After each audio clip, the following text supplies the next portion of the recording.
But the sliding is a homicide.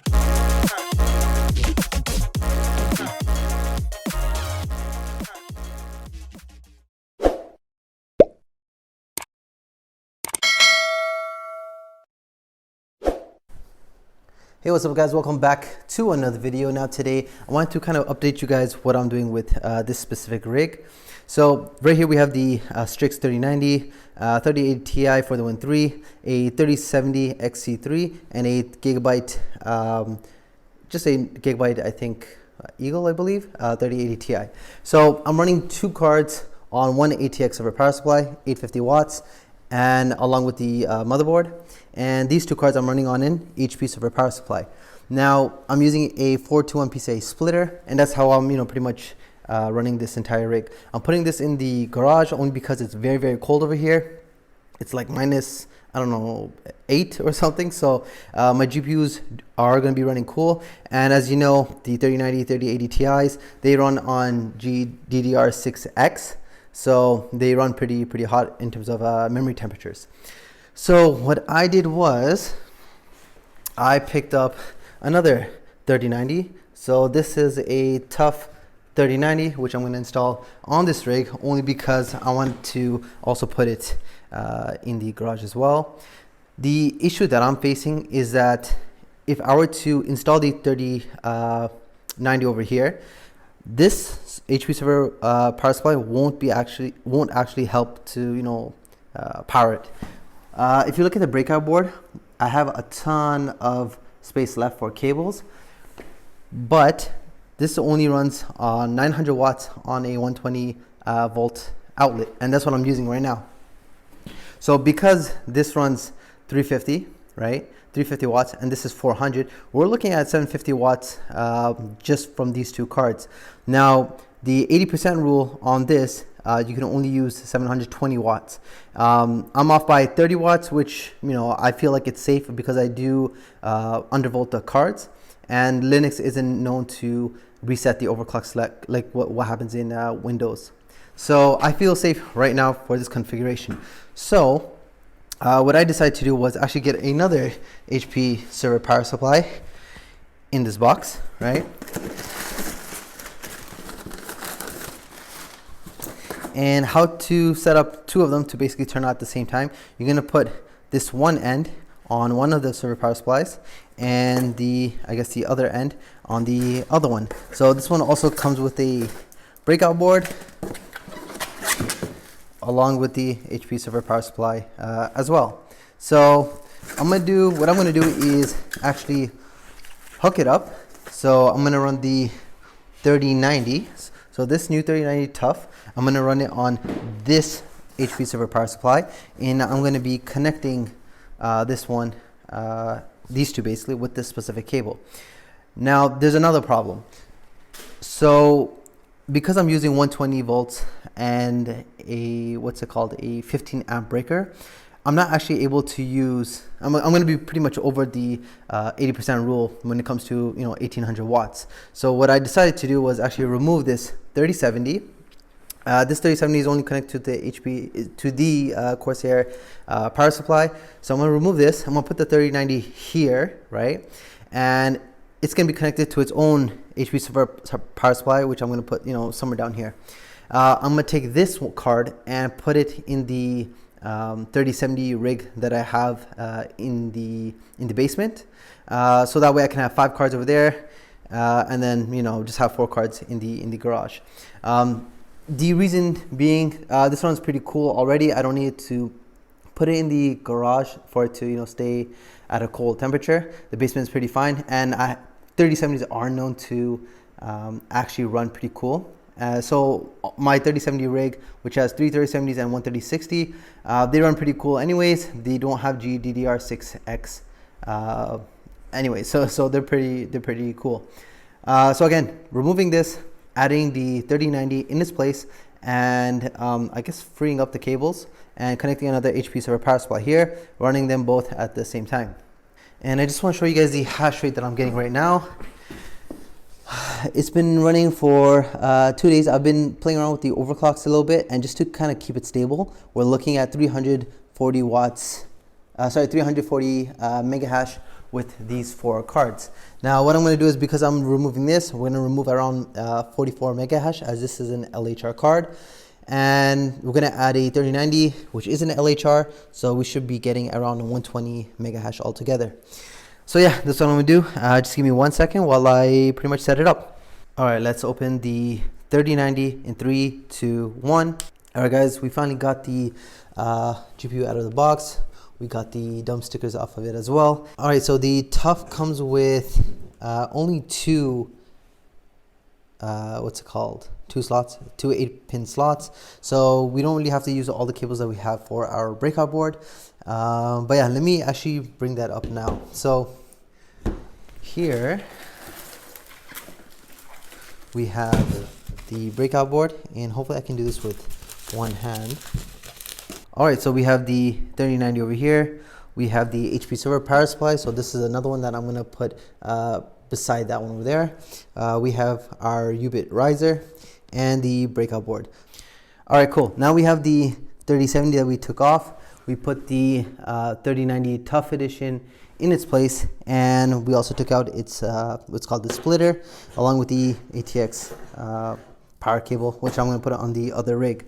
Now I highly recommend not using the splitters for anything above a 3070, so a 3080, 3080 Ti, and 3090.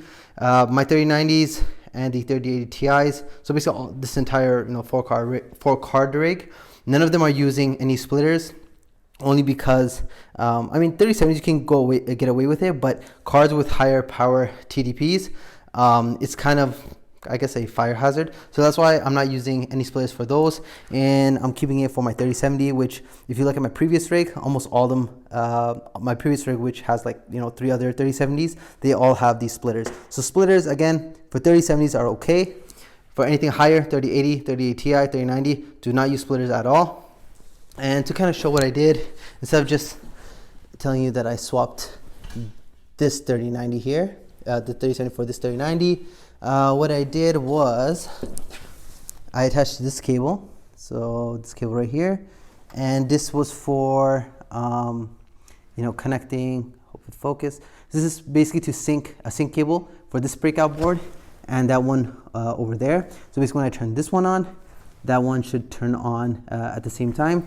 And looking at these slots, one is going to the actual riser here, and the other 2 are basically going to the top of the 3090. So that's what I'm going with right now. And yeah, I'm just gonna put this one in the other rig and hopefully turn all of this on without causing any smoke. So again, HP server power supply, another HP server power supply, and an ATX board. You can run this configuration, it's totally okay.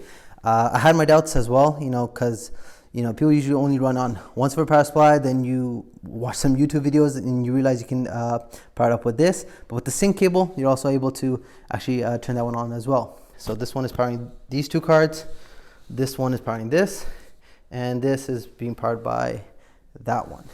All right, now for the moment of truth, what you want to do is actually turn on the HP server power supply first, get a better angle. And when I press this button, that one technically should turn on too. So let's see if we can get it. Yep, they're both on, they're both sync. So this cable obviously worked. And so these 2 turned on, which is connected to this HP server power supply. This one, the 3090 TUF, which I just installed, also is turning on because it's connected to that. This is the only one not running because I didn't press this. So this is basically to power this power supply and the whole motherboard, basically get HiveOS up and running. All right, 3 cards on, 1 card left. Let's make sure to press this, and 3, 2, 1. Yep, fans are spinning. It's definitely on. All 4 cards are on. No smoke. And hopefully we can get the screen booting to HiveOS. All right, so we're now booting to HiveOS. I'm just going to go on minor. All right, so it detected, I guess, all the GPUs. So two 3090s and two 3080 Ti's. Okay, cool. Refresh this.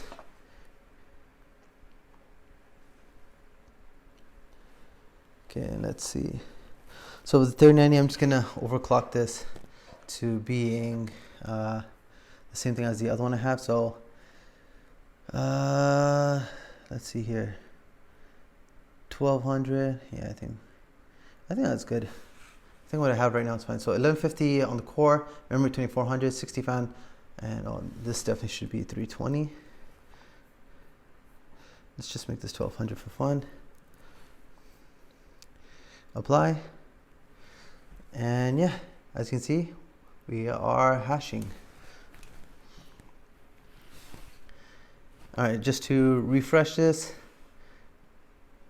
we can see 3090 here. So this is the first one, 123. Okay, this is standard. The 3080 Ti 86, the other one 88. Cool. And this is the 3090. I'm just waiting for this to kind of go up. So 1200. What we did was we put 1200, basically the same overclocks as the first 3090. 1200 on the core, 2400 memory, and 320 power limit. And we'll see how that does. All right, looking here, and just waiting for this 3090 right here to kind of go to 120. Hopefully it does. Yep, we got there. 122.7 on the second 3090. Cool.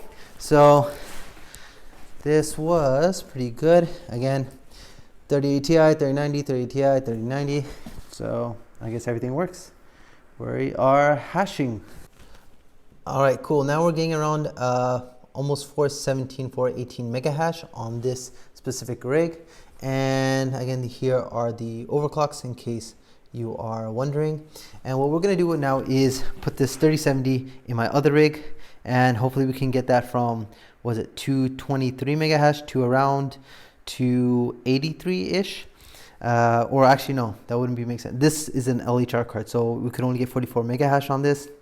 So I guess 263 mega hash is kind of what I'm hoping for. And I'm just gonna borrow this from the ATX power supply and use this on the other rig. So yeah, I'll see you guys then. All right, so on this rig we have three 3070s full hash rate, one 3060, which is the revision 1, and over here are the overclocks. So the 3060 is the top one, and the rest are the 3070s. Okay, cool. So on this rig we're getting around 223 mega hash, and what I'm gonna do is I'm gonna add this 3070 LHR with its splitter into that rig, so we should get an increase of around 44 mega hash. Let's see here. So all the cards here, they all have, as you can see, the splitters, right? They all have it because they're all 3070s and lower. Because of the power draw from the 3070s and 3060s, putting a splitter is actually very safe. It's just for cards 3080 and above. That's what you don't want these splitters for. So what I'm gonna do is I'm gonna add this PCIe cable into the power supply. Usually it's not a good idea to put another PSU's PCIe cable into, you know, another power supply. But this is from Corsair. You know, I kind of trust their cabling, so I'm just gonna add this extra one into there, and then hopefully we can get the 3070 LHR somewhere over there. So again, just as reference, 223 mega hash right now. Hopefully we can get it to around 263. All right, so I almost forgot. I should actually calculate the power draw. So we have here 850 watt power supply, and because we can only use, you know, 80% of it, we're looking at around 680 watts, right? And what I have on the actual power supply itself, I have one 3070, which is around 220, and one 3060, which is around 180 TDP. Again, you would want to search up the total TDP before you hook it up. So this is around 400, of course, and the TDP was what, 680. That's what we're allowed to use, plus another 3070 TDP. So we'll add another 220, and we're still basically under the limit, so 620. So we have around 60 watts left before we basically max out that power supply. Now the reason why this is important is because, again, you would never hit 220 watts on this GPU. This is only in case ever in, let's say, Hive OS or Windows, that the overclocks that you put in, so these usually pull around 120-ish watts. But let's say your clocks ever reset and your GPUs run on full blast, right? On full tilt, you want to make sure your cabling, your breakers, everything in your home is basically suited in case these ever go to its fullest potential. That's why we're calculating 220 and 180 TDP for the GPUs, even though they would almost never hit it. Like if you were to look at my Hive OS, going to my 3070 rig, you'll see that, where was it? The watts over here. Again, this is a 3060, 98 watts, but I'm calculating at 180 only because you want to be safe in case it ever, goes full tilt. Along with my other 3070s, 118 watts, 123 watts, 113 watts. So again, pretty much everything under 125 watts for the 3070s. But you want to calculate at 220 just in case. In case you want to also mine a different coin, let's say Raven coin, which is more core intensive and memory intensive, so it's going to take a lot of power. So you want to make sure that you're able to mine any coin you want without changing the cablings or whatever.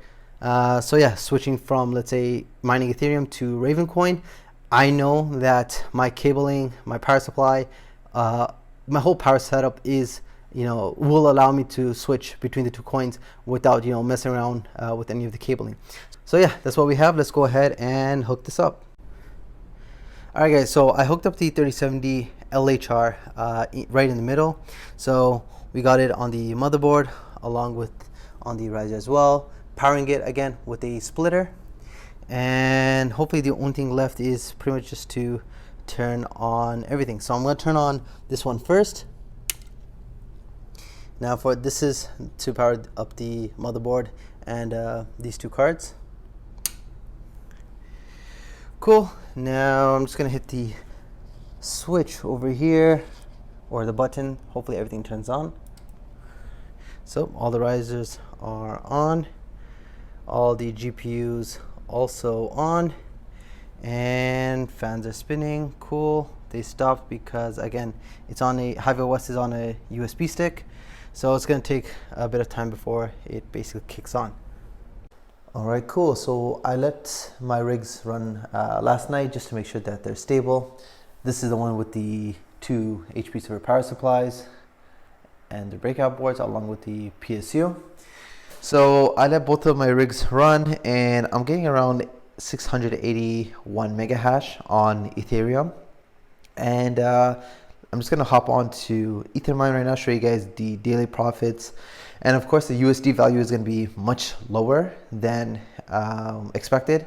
But that makes sense because we're trying to mine more coin. So we want to mine more Ethereum than the actual USD pairing.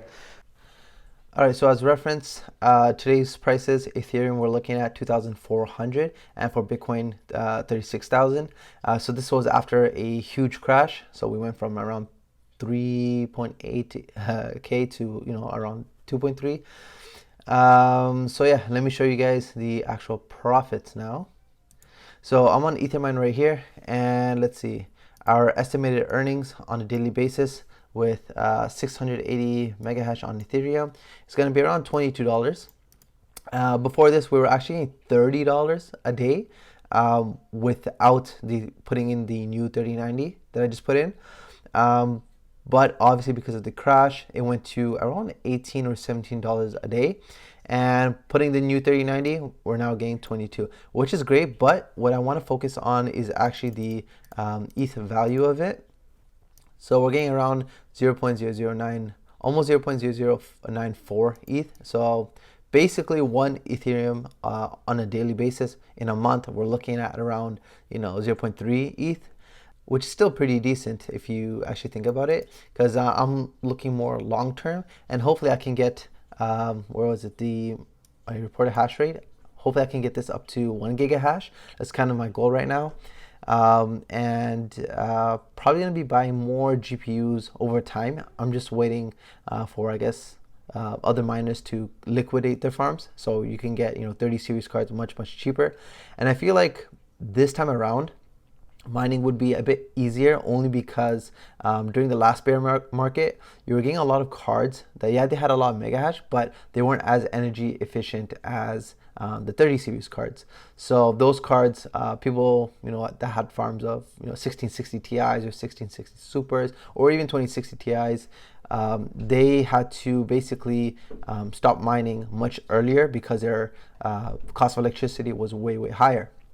Whereas if you're to look at with the 30 series cards, because it takes such less watts compared to the its mining capabilities, you're able to kind of prolong and have a much cheaper electricity bill, and you don't have to turn off the farm during the bear market. So that's kind of what I'm going for. Buy 30 series cards, keep mining during the bear market. Hopefully I don't have to shut off any rigs. That's kind of the plan for right now. And yeah, that's kind of where we're at.